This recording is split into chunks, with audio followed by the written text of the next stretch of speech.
नमस्कार. आजचा टॉपिक आहे strengthening India's care giving workforce. Care giving workforce.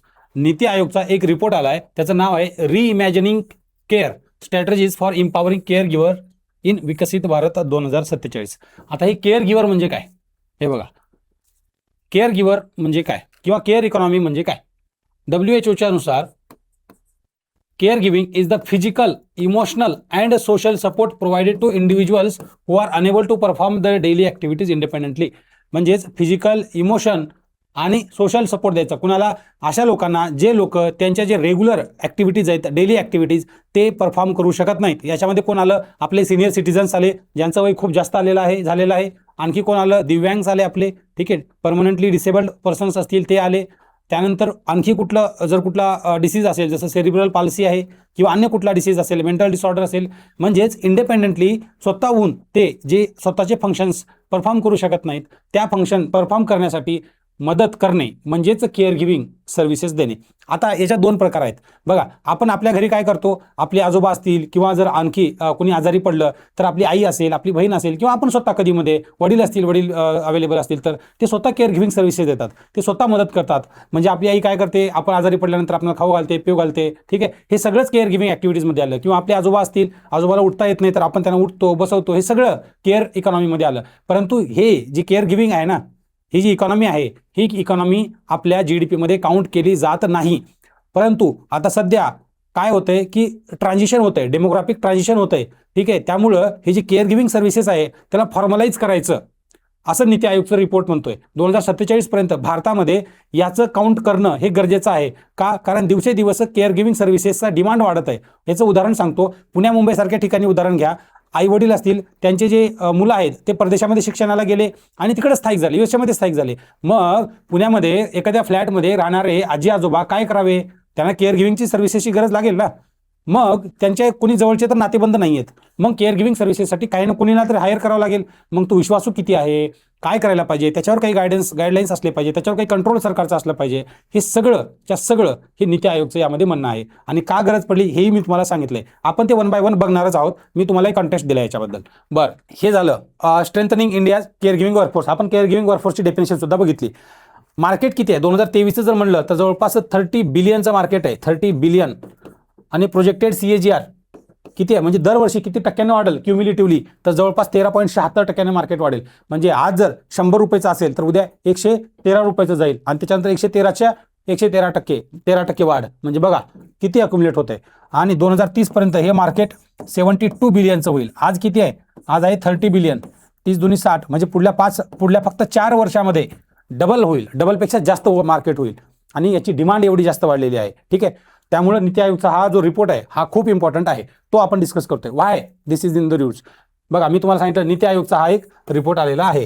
Syllabus जर UPSC करत असाल तुम्ही, UPSC, MPSC, राज्यसेवा मेन्सला, GS1चं सोसायटी किंवा GS3चं इकॉनॉमी, दोन्हीमध्ये केअर इकॉनॉमीचा हा डायरेक्ट क्वेश्चन UPSCला आलाय.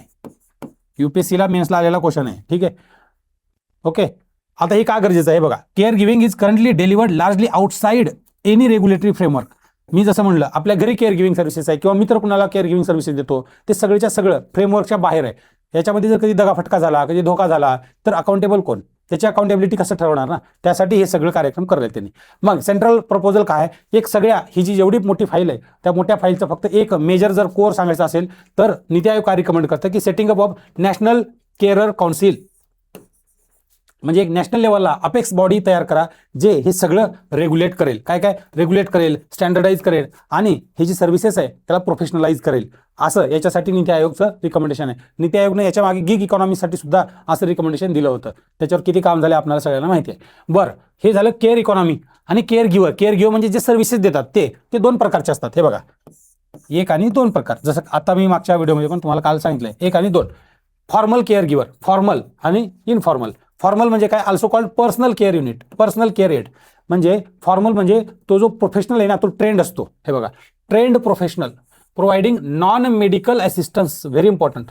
मेडिकल असिस्टन्स नाही, नॉन मेडिकल असिस्टन्स. म्हणजे पलंगावरून उचलणे किंवा बसायला लावणे, पाय दाबणे त्याचे, किंवा वेळेवर औषधं देणे, वेळेवर जेवण देणे, ह्या सगळ्या गोष्टी, ठीक आहे. वॉशरूमला वगैरे जाण्यासाठी मदत करणे, हे सगळेच्या सगळे फॉर्मल पे केअर गिव्हरमध्ये येतात. सर्व कोणाकोणाला सर्व करतात हे बघा. ओल्डर इंडिव्हिज्युअल मी तुम्हाला म्हणलं, सिनियर सिटीजन जे असतील ते, पर्सन विथ डिसेबिलिटीज मी तुम्हाला सांगितले, दिव्यांग्स, आणि patients with terminal or chronic diseases मी तुम्हाला याच्याबद्दलही सांगितलेलं आहे. Assist with activities of daily living, म्हणजे दररोज जगण्यासाठी ज्या काही गोष्टी लागतात, ज्या ॲक्टिव्हिटीज आपण डेली करतो उठल्यापासून झोपेपर्यंत, त्या स्वतः इंडिपेंडेंटली हे लोक करू शकत नाहीत, खूप डिफिकल्ट जातं. त्यामुळे त्यांना सपोर्टची गरज असते. तो सपोर्ट देतो फॉर्मल केअर गिव्हर. आता इनफॉर्मल म्हणजे काय, अनपेड आणि अनरेग्युलेटेड, हे महत्त्वाचं आहे. आणि याच्यासाठीच नीती आयोग म्हणतं की एक नॅशनल काउन्सिल बनली पाहिजे. फॅमिली मेंबर, फ्रेंड, व्हॉलंटियर्स, म्हणजे आपल्या घरी आपण, मी त्याचं उदाहरण सांगितलंय, primarily provide care for the elderly mostly, किंवा मग आपण आजारी असेल तर त्याच्यासाठी पण ते काम करतं. बरं, इंडियन केअर सर्व्हिस मार्केट किती आहे? 29. मी याचाही डेटा सांगितला. 2023 मध्ये जवळपास 30 बिलियनचा आहे, आणि 2030 पर्यंत प्रोजेक्टेड आहे 72 बिलियन. म्हणजे किती झालं? 30 दोन्ही डबलपेक्षा 2.2x, 2पेक्षा जास्त पटीनं हे मार्केट वाढणार आहे. 13% CAGR, म्हणजे 13% वाढणार. किती जास्त पोटेन्शियल आहे बघा याच्यामध्ये. Why demand is rising. मी म्हटलं ही डिमांड का वाढत आहे? ही डिमांड वाढत आहे कारण डेमोग्राफिक ट्रान्झिशन होत आहे. आता सध्या आपलं जे ॲव्हरेज एज आहे ना, ॲव्हरेज एज जर बघितलं 29.2 आहे, आणि आपले जे ओल्डर एज पॉप्युलेशन 2011 नुसार होती 8% होती, परंतु ते आता 10%च्या पुढे जाणार आहे. आता जे आपली सेन्सस होईल त्याच्यात कळेल आपल्याला. म्हणजे आपण जर 100 असेल तर 100 पैकी आपले जे 10 लोक आहेत का, ते सिनियर सिटीजन असणार आहेत, म्हणजे 60+ असणार आहेत, आणि त्या सगळ्यांना केअर गिव्हिंगची गरज असणार आहे. आपण ट्रान्झिशन होतं, डेमोग्राफिक ट्रान्झिशन. बघा, एक्सपॅन्डिंग एल्डरली पॉप्युलेशन वाढत आहे. Is creating the need for long term Elder care services in India. Elder care पहिलं. दुसरं काय, अर्बनायझेशन आणि मायग्रेशन. बघा, अर्बनायझेशन आणि मायग्रेशन झाल्यामुळे काय झालं, म्हणजे शहरीकरण झालं. गावातनं शहराकडे लोक मायग्रेट व्हायला लागले, आणि जे लोक मायग्रेट झाले गावाकडनं शहराकडे, गावामध्ये त्यांचे आईवडील तिथंच आहेत ना. असं म्हणतात की फळं आणि फांद्या शहराला आल्या, आणि बूड मात्र ग्रामीण भागातच राहिलं, गावातच राहिलं. मी कशाबद्दल बोलतोय तुम्हाला कळलं असेल. जे बूड गावात राहतं त्या बुडाला रॅपिड अर्बनायझेशन झाल्यामुळं जॉईंट फॅमिली स्ट्रक्चर कुठं ना कुठं डिस्टर्ब होत आहे. म्हणजेच जे अगोदरच्या काळामध्ये सगळेच 2 काका चुलते सगळेच घरी राहायचे, आई वडील आजी आजोबा, आज ते कुठे ना कुठे कमजोर होत आहे. न्यूक्लिअर फॅमिलीचा ग्रोथ होते. म्हणजे मुंबई पुण्यासारख्या ठिकाणी 1 BHK 2 BHK जसं जमेल तसं फ्लॅट घ्यायचं, नवरा बायकोनीच राहायचं, सोबत फक्त मुलाला घ्यायचं, आपला जो एखादा मुलगा 2 मुलं असतील त्यांच्यासोबत राहायचं, आणि मग त्यांचे जे आई वडील सासू सासरे असतील ते घरी राहतात. मग त्यांना केअर कशी करणार? हे अर्बनायझेशन आणि मायग्रेशनचा इफेक्ट. आणि रायझिंग फिमेल वर्कफोर्स पार्टिसिपेशन वाढलं पाहिजे. आणि फिमेल वर्कफोर्स पार्टिसिपेशन वाढल्यामुळं जे लेडीज आहेत ते लेडीज कामावर जातात, परंतु दिवसभर तर बाळ असतो ना, बाळाला केअर कशी करणार? मी जसं म्हणलं, आता मुंबईला आलं, पुण्याला आला, बेंगलोरला इलेक्ट्रॉनिक सिटीमध्ये गेलं, तिथे काय करतात? तिथे सासू सासरे नसतात, आई वडील नसतात, मग बाळाला सांभाळणार कोण ना? तिथं केअर गिव्हर लागतं. त्याच्याकडे पैसे, त्यांच्याकडे वेळ नाही. ठीक आहे, हे कळालं का गरजेचे, का डिमांड वाढत आहे. आता सेंट्रल गव्हर्नमेंटचे काही इनिशिएटिव्ह आहेत का? याच्या अगोदर नीती आयोगनं आता रिपोर्ट केलाय, रिपोर्ट आणलाय तर आहे. हे बघा, शतयू डॅशबोर्ड म्हणे काय, शतयू म्हणजे सिनियर, याचं शतयूचं लॉंग फॉर्मच आहे, senior holistic care assistance and training for your utility. एक डॅशबोर्ड आहे, तो स्ट्रेंथन करतो की हे बघा केअर गिव्हिंग सर्व्हिसेसला for senior citizens across the country. ठीक आहे, त्यानंतर जीवन ॲप्लिकेशन आहे. हे बघा, ह्याचंही लॉंग फॉर्म आहे, joint elderly empowerment and virtual assistance network. आणि वायो मानसा संजीवनी मेंटल हेल्थसाठी. म्हणजे सरकारनं, सेंट्रल गव्हर्नमेंटनं पण काही इनिशिएटिव्ह याच्यावर सध्या घेतले आहेत. स्टेट गव्हर्नमेंटनं काही घेतलंय का? तर येस घेतलंय. ओडिसा, आणि सगळ्यात महत्त्वाचं कर्नाटक आहे, इम्पॉर्टंट. हे पक्क डोक्यात ठेवा, कर्नाटकला का ते सांगतो बघा. ओडिसानं काय केलं, geriatric care giver training programme, 3 महिन्याचा एक सर्टिफिकेट कोर्स आहे, जो की गव्हर्नमेंट ऑफ ओडिसा चालवतो. ट्रेनिंग देतो कुणाला?